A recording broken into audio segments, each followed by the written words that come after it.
Alrighty, y'all. MAUGA has been released. This is the Season 8 tier list post MAUGA release. Alrighty, let's go ahead and hop right into it. Alright, we're starting off with the elephant in the room, pun intended. MAUGA, this dude is broken. I mean, he is impossible to kill. His ultimate's amazing. You can cut someone off alone. If you put MAUGA in there alone, he's gonna die. All you need is an anti on him. You don't even need an anti on him because he's not gonna be able to get healed. You just need to boost your MAUGA up, pump heals into him. He's gonna kill the other MAUGA, and it's a free 5v4 with a tank that is impossible to kill. You can stop the Genji ult with it. That's a little bit tougher.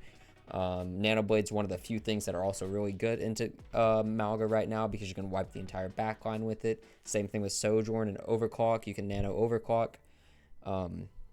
MAUGA is insane right now. And with that being said, Ramattra is going to be about B tier. He's just alright, middle of the pack, nothing too crazy. MAUGA's hard to kill, but or not MAUGA, Ramattra's are hard to kill, but MAUGA is even harder to kill by 2 or 3x. Next, Ball. I'm putting Ball at A tier, even though I don't think Ball is good, but let me explain. Ball is one of the few tanks that you can quote-unquote counter MAUGA with, and what I mean by counter is you're not countering MAUGA, you're countering the rest of his team. The rest of this team, you're gonna have to have a full comp around it though. Like if you see a tank go Ball, you want Tracer, Sombra, Ana, and maybe a Zen. You want like a full dive comp or even a more on your team. You just want to dive their backline, kill everyone else, and then kill the MAUGA after. And MAUGA is still going to be really hard to kill after, but it's possible to win that. And then next up, we're going to do Doomfist. Same thing. Dive tanks are the only things that can really counter MAUGA. Really hard to play into. So we're going to put Winston up here as well. He's a dive tank. Everything else, Queen is actually going to be the only tank that's not the next Roadhog as well. But I'm getting ahead of myself. Queen's also going to be really strong in MAUGA. Although MAUGA will still run over her and the rest of her team, what she can do is she can build up that ult, play around corners. She can shout away if MAUGA does too much damage to her, reset, or what you can do is if you're trying to rush with your team, you can shout for your team. Try and go chase down a squishy that's out of position, especially if you get a knife off on someone. You can play that into her. And then next we're going to pull up a Roadhog. Roadhog, now while he doesn't counter MAUGA, he's hard to kill just like MAUGA. Of course, MAUGA still being more unkillable, but you can still have that pick potential, throw your trap down, hook somebody, try and go off on a flank. Just try not to fight the MAUGA one-on-one or you will lose. But next, Orisa. Orisa, honestly, B tier. Not very great. Nothing special she does against MAUGA. You might be able to nano an Orisa, have her use her spin in, and then go and ult someone in the back line. But still, not very great. Same thing with Zarya and Reinhardt. Neither of them are very good in there. Actually, I'm gonna change this, guys. Putting these three at C tier. We're putting Rein at B. Why are we going to put Rein at B? Because Rein can pin into the back line, bring attention away, and that's going to allow your team to shoot the MAUGA in the back, maybe get a pick on someone else. So Rein does have that potential to almost play like a dive hero. And then same thing with D.Va, but we're going to move D.Va up to the front. Why are we going to move D.Va up to the front? Well, that's because she has, not only is she a dive hero, she can try and go on someone in the back line with your team, but she has her defensive matrix, so she's going to be able to eat a lot of that incoming damage from MAUGA and then go up on high ground above him, try and like shoot at him, bring his attention away, and then go on someone in the back line. She could be really strong there. And that leaves us with Sigma. Sigma is one of the other tanks that's pretty good into him. I don't know why I said, scratch what I said earlier, but about like Ryan being the only, or Queen being the only tank that's not a dive hero that's good into him. Sigma's really good into him. He has that eat that can stop a lot of the damage if he's taking too much damage from the MAUGA. Also, you're going to be able to just keep poking him down. You don't have to play in his face. You can kite back as, like, by kite back, what I mean is, you know, flying like a kite. Imagine a kite, like a string attached to you, the MAUGA. When the MAUGA pushes you, you kite back as a Sigma. You can just keep poking him, trying to poke the back line. And while your Sojourn can try and build up a railgun off of the MAUGA and then get a pick, that can be really strong. So, alrighty, that's the tank so far. Now we're going to go ahead and hop into the supports. Best two supports to play into MAUGA or play into Well, there's actually 3. But let's go ahead and the best support right now in the game, Ana. Ana's the only thing that can shut MAUGA down consistently because she's the only hero in the game that has an anti-heal outside of Junker Queen's ult, which Junker Queen's ult can be great into MAUGA as well. That's just an ultimate. Takes a while to build. Ana has a nade every, 13 seconds? Really get into him. Also, if you see MAUGA pop his E to where he's going to heal his team more, you can sleep that down, try and use a sleep for that. Really strong. Nano boost is also really strong, especially if it's a MAUGA v MAUGA duel. You can pop that nano when one of them, like when your MAUGA ults him, or if he gets ulted by their MAUGA, it's going to help him survive, help him do a lot more damage, maybe kill the other MAUGA. But what's even stronger with nano, guys, is going to be nano blade or nano overclock. It's going to allow your DPS to be able to one-shot their backline while the MAUGA is just for 30 seconds until he has to reload. So annoying. But anyways, it's going to allow your DPS to be able to one-shot their backline, which is really great. I personally think nano overclock is a little bit more consistent now because you don't have to be up in that Ana's face where she might be able to sleep you. But that's neither here nor there. And then we're going to go into Zenyatta. Zenyatta is going to be really strong too. You can discord that MAUGA, make him scared, make him have to pull back a little bit and hide behind cover for a second and a half because you won't want that discord orb on him. It'll help your MAUGA melt him down faster, just your team in general. So that's why Zenyatta is going to be S tier as well. And then the only other support that's S tier right now, in my opinion, actually there's going to be 2 more after this. No, 1 more. Or this will be the last one, is Kiriko. Kiriko into the MAUGA v MAUGA matchup, if there's an Ana on your team, is going to be really strong. It's going to help those cleanses. Cleanses are going to be are going to come in super clutch. It's going to be everything. And then you also have the ability to go into their back line, try and pick a hero, just go. That's literally all Kiriko does. Run in their back line, try and get a pick, teleport out back to your MAUGA or your other team. Throw a bell if he gets antied. Keep an eye on him, on his HP.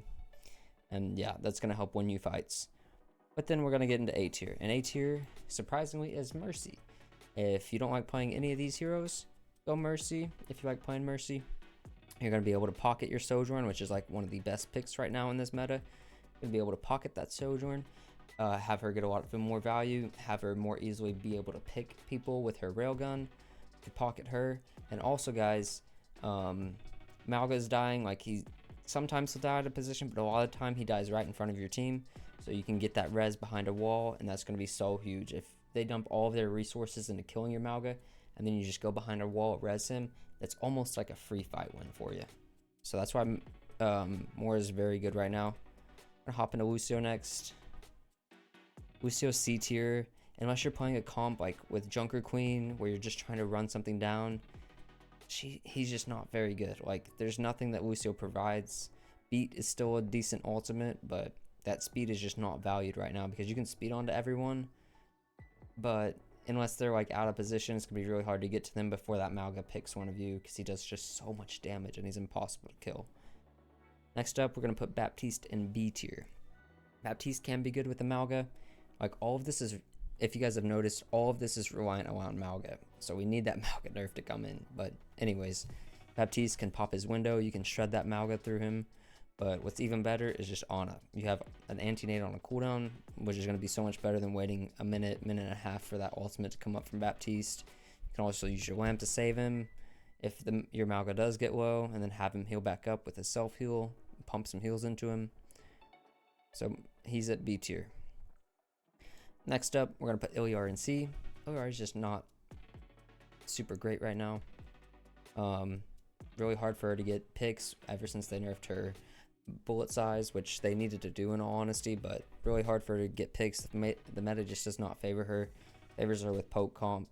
But if you are playing with a Sigma, Ilyar can be good because you can build that ultimate up. You have your healing pylon to just keep getting extra heals for your tank and your team, and then you can have that ultimate, which you might be able to blow up the backline with, which can be really strong. But there's a lot of Kiriko played right now too, so that can be cleansed, which is why she's in C tier and not B. Lifeweaver. Lifeweaver is going to be A tier. Why is he A tier?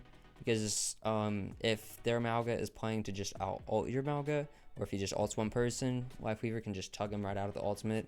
His tree Tree's not that great right now because MAUGA can just look at it, and if your team calls to look at it, it dies like that. It dies so quick. So not one of the best. Brig's B tier. She's just super underrated right now. She pops ult. She's impossible to kill. Gives armor to all of her team. Brig's always going to be like a solid B tier pick for your team. And then now to finish it off, we're gonna put Mora in C tier. Why are we putting Mora in C tier? She just doesn't really offer anything unless you're just trying to go full dive and you need a little bit extra damage to finish something off. That's gonna be the only case where you really want Mora, in all honesty. Next up, we're gonna go start it off strong with the top 3 DPS this season. In this order, honestly, Sojourn. Why is Sojourn strong? Well, Sojourn can build up her railgun really easily off MAUGA. Look for those picks, and that's going to be so huge. You can also get nano overclocks, which is going to win you a lot of games. You just have to one-shot them to the body. Maybe hit them with one tick of your primary fire as well with that, because it does like 190 to the body with a nano boost. Super strong. And then that leads us to Genji. Genji has those nano blades. It's going to be really strong to wipe your team. And so yeah, those are going to be 2 of the best. And also with that, Tracer, you can just go on the back line, bring away a lot of attention from their Ana, their Kiriko. So she's going to be very strong, be able to do that. I actually forgot one more DPS for you guys. May's going to be able to wall off their MAUGA, and while, you know, he's not going to die by the time the wall is up, it's going to allow you to put a lot more damage. Your MAUGA is going to be at 100% HP, whereas their MAUGA might be like 50. That's going to help win you the fight. And then if MAUGA gets a big team ult, you have your freeze with it. Free fight win. They can't get out of it. It's over. And so that leads us into Cassidy. Cassidy, I'm going to put him at D tier. He just does nothing right now. You can get picks on squishies, but it's really hard to get in the range, like go on a flank and be able to get those picks on a lot of the maps. So even then, like the only way you're going to want Cassidy is if there's just a Tracer absolutely tearing up your backline. You might be able to land a sticky on her. Next up, we're going to go Bastion. Bastion, we're going to put him in B tier. Bastion's one of the better DPS right now, but he's still not great. But why is Bastion one of the better DPS? You can burn down MAUGA's ultimate really quick. Burn down that shield, which is really strong, help your MAUGA get out quicker. But he's not really good at out damaging their MAUGA, because their MAUGA can just set you on fire and then heal up off you for like 60% of the damage you're doing to him. So like if you've tried to play Bastion into MAUGA, you might notice you just can't really kill the guy unless he's purple, even with Bastion, who has some of the highest DPS in the game. That leads us with Reaper. Reaper's gonna be A tier because it allows you to duel the MAUGA, get up in his face, lifesteal off of him a lot. You also have that potential to teleport in the back line and then try and get a pick and then fade away. Just allows up a lot of those opportunities for you. There's 2 different playstyles you can use depending on what's best for you. If you don't have a MAUGA, you can try and teleport in their backline, do it, or you can try and like be the off tank almost as an Overwatch 1 term, and like just be there with your tank, just pump a lot of damage to him, and then fade away if you get too low, reset, do the same thing. And then next we're gonna do Junkrat. Junkrat's gonna be okay this season in B tier because you have that tire. That tire is still gonna be able to one-shot most of the cast. Gonna be really strong. It's hard to hit. If you're good with the tire, you can go like, it's really hard to hit. Even if you're one of the best aimers in the game. Like, this might be egotistical. I think I'm one of the best aimers in the game. It's hard for me to hit a lot of the time, especially when it's a good Junkrat. Like, I can't think of his name right now, but if you're one of the best Junkrats in the game, it's really hard to hit tire. But if you're not good with Junkrat, it's easy to hit. But anyways, it's here and there, and you can build up your tire pretty quickly off MAUGA and just pump damage into him, or you can try and jump yourself into the back line, get a pick, a one-shot combo off somebody. Can be pretty strong too. Sombra, just gonna be, I'm struggling between putting her in B or C. She's just not very great right now. Like, some people might think differently. I think she's all right. She can be really good to disrupt your backline, but with Kiriko being in the game, and with Kiriko's new recent buff to her bell, you hack somebody, you throw that virus on them, either or. Like, you don't even have to throw the hack on somebody. Throw that virus on them. She throws the bell. It heals what, like 120 now. They're basically back up to full health by the time you engage on them. But while that being said, if you get that bell out, it can be really strong for your Ana. You can call it for your team and be like, hey, I got bell out. Throw that nade. If you're duoed with an Ana, then it can be really strong. She can be more like A tier. But in 90% of the player base, they don't calm. If they do calm, most people don't listen to it. Even in GM1 a lot of the time, people don't calm. And so if you're duoed with an Ana, that's why I'm saying it can be really good. But outside of that, it's pretty hard. Echo in B tier as well. She's going to have that potential to always flank, go for a one-shot combo on the back line, and then she can copy the MAUGA, and she's going to be impossible to kill even though she has half the health.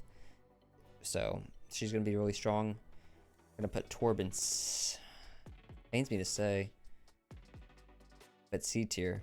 Like, he's reliable damage, but he doesn't do anything special. Like, his ult's going to be okay.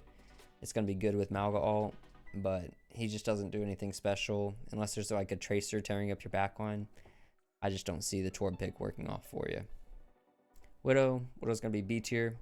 If you happen to just be able to click heads behind the MAUGA, you're going to carry games. Widow's very map dependent though, so I almost want to put her C tier, but yeah, like she's not going to do very much damage to MAUGA. They nerfed his head hitbox size, so he's a bit harder to hit now consistently. So that leaves us with Ashe. Ashe is gonna be C tier. Bob sucks right now. Even with a Mercy pocket, Ashe just kind of feels mediocre. I'm gonna put Pharah in B because you can get that Mercy pocket up here. Mercy and Pharah, they're still gonna do pharmacy things. MAUGA's not going to be able to deal with you much, although if your Mercy's out of position, he will be able to kill the Mercy. He kills Mercy really fast, so that's why he's not an A tier, because with the Mercy being on Pharah, in most ranks, he'll be able to pick that Pharah off, or that Mercy off with you. So there's that. That leaves us with Hanzo and B. Hanzo's just alright this season.